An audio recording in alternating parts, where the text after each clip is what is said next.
Tinitira ka ng mga trolls dahil ikaw, ang lakas mong bumanat sa mga Duterte at sa lahat ng katiwalian. Hindi lang mga Duterte, nagkataon lang kasi Duterte talaga. Ang pinaka, siguro sila na bang masasabi mo sa buong history ng Philippine politics? Would you say ba? Sila na ba yung pinakamalala? Grabe, sila ang pinakamalala. At kung sila ay pababayaang makabalik, ay wawasakin nila hindi lamang ang gobyerno, hindi lamang ang lipunan, kung hindi yung mga susunod na henerasyon. No? Kaya sa akin, hindi lang ito survival battle. This is a battle for the future. Imagine mo yung ganyang klaseng mga tao, no? Na babalik sa kapangyarihan. Naku, hindi ko ma-imagine yung magiging sitwasyon natin. Hindi lamang sa loob ng bansa, kundi sa labas. Ano magiging tingin sa atin ng mundo? Na baliwala lang na magpapatay ng 35,000 with impunity, no, extrajudicially. Paano yung magnakaw ka ng napakaraming bilyones katulad sa Parmali? No? At ibenta mo yung bansa sa isang dayuhang bansa. No? Parang sobra naman yan. Alam naman natin na hindi perfecto yung ating political system. Hindi perfecto yung ating mga leaders. Pero this can be the worst sa ating kasaysayan.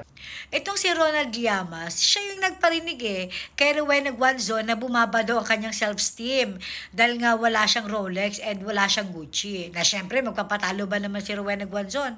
Ang sabi ni Rowena Guanzon, Llamas, kahit naman wala kang Gucci at saka wala kang Rolex, okay lang yan dahil marami ka namang matataas na kalibre ng baril. Diba nagkaroon ka nga ng kaso noong panahon ni Pinoy, tapos pinawalang sala ka sa kabila ng napakaraming mga matataas na kalibre ng baril na pangkomunista na nakuha mula sa sasakyan mo. Anyway, yan naman yung nagustuhan siguro sa'yo ng iyong special friend na si Virus. Kasi marami kang matataas na kalibre ng baril na kung iputok mo, talagang bonggang-bongga.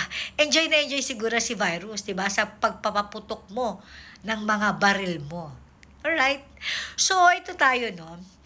Anong karapatan mo na magsalita ng ganyan sa mga Duterte kung ikaw mismo, ang mga kaalyado mo, isama mo si Trililing, na pare-pareho kayo ng sinasabi na kapag bumalik ang mga Duterte sa kapangyarihan, sisirain lang nila, hindi lang ang gobyerno, kundi ang buong bansa. What the fuck? So, anong nangyayari ngayon? Maganda ba ang takbo ng Pilipinas? Maganda mga ekonomiya natin? Maayos ba ang peace and order ng bansa? Nasa mabuting kalagayan ba ang mga Pilipino? Anong sinasabi mong pag nakabalik sa kapangyarihan ng mga Duterte, sisirain nila ang gobyerno at ang Pilipinas? Pumunta ka sa Davao, Kalbo. Doon mo makikita kung anong klaseng paglilingkod ang ginawa nila sa mga tao nila doon. Nung umupo bilang presidente, si President Duterte, nakita nyo naman. Hanggang ngayon, kahit nasa dahig na yung matanda, minamahal pa rin siya ng mga Pilipino. Anong mapapala namin sa pakikinig sa kalbong ito? Kung ikaw mismo at saka si Trililing, pareho kayo ng katwiran na makikipagsanib-pwersa kayo, sinusukan yung mga Marcos para lang masiguro na matalo nyo si Sara Duterte sa darating na 2028 election. Hindi ba ito kaduwal-duwal? Wala kayong paninindigan. Mga komunista kayo eh. Bakit kayo makikipagkampihan sa mga loyalista na siyang naging dahilan ng pagkakakulong ng leader niyong si Joe Masison na namatay na nga sa ibang bansa eh. Hindi na nakabalik sa Pilipinas nang dahil sa tatay ni Marcos Jr. Tas ngayon, kakainin nyo muna yung tinain nyo para siguraduhin na matatalo nyo si Sara. Hoy Kalbo, isama mo na si Trililing at saka yung kumari kong loka-loka. Kahit magsama-sama kayo, hindi nyo matatalo ang mga Duterte. Naintindihan mo ba? Wala kang kredibilidad. Wala kang integridad. Wala kang paninindigan. Kung ang ipinaglalaban nyo ay yung pagiging komunista nyo, dapat ang hangarin ng mga komunista ang ipaglaban nyo. Hindi eh. Di ba makikipagplastikan muna kayo sa mga pula para lang mataro nyo si Sara? Anong klaseng katwiran yan? Kaya wala akong respeto sa mga pink na ito. Ang kakapal ng mga mukha nyo. Kung yung mga isinuka nyo, pansamantalan nyo munang kakainin ulit, matalo lang si Sara. My God, panindigan nyo kung ano kayo.